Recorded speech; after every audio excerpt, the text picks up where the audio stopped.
ไหนควายอยู่ไหน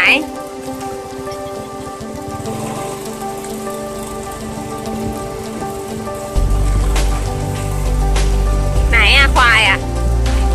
ไหนชี้ดินี่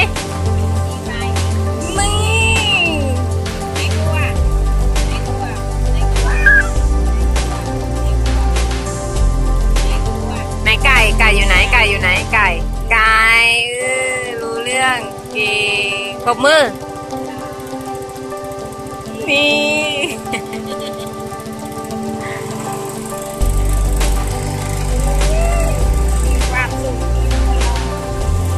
ชอบชอบ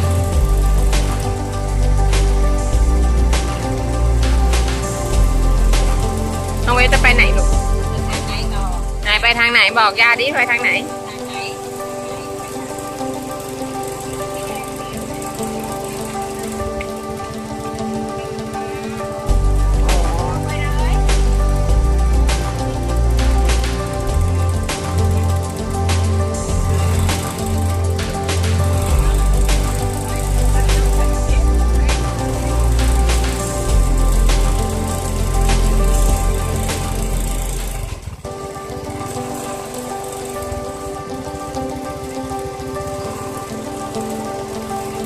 ไหนบ้านบูมอมอยู่ไหนลูก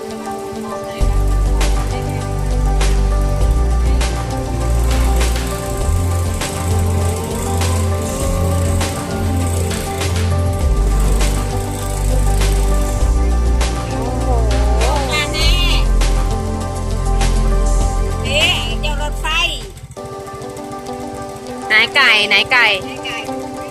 นี่ไก่ยุบบ้านยังไงไปยังไงไหนไก่ผักเต็มจอดเที่ยวก่อนนะจอดเที่ยวก่อนนะผักผักเต็มไหนลงดิลงได้ไหม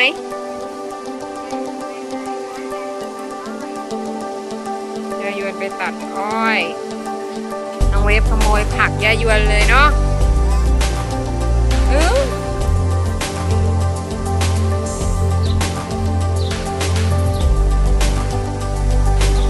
เอาบายบายแม่ด้วยจุ๊บจุ๊บนั่งดีๆนะ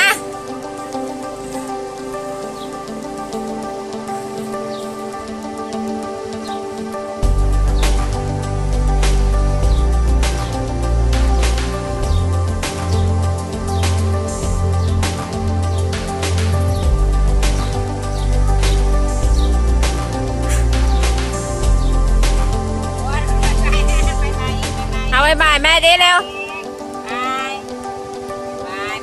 บายบายก่อนโอ้โหปากเจอหมด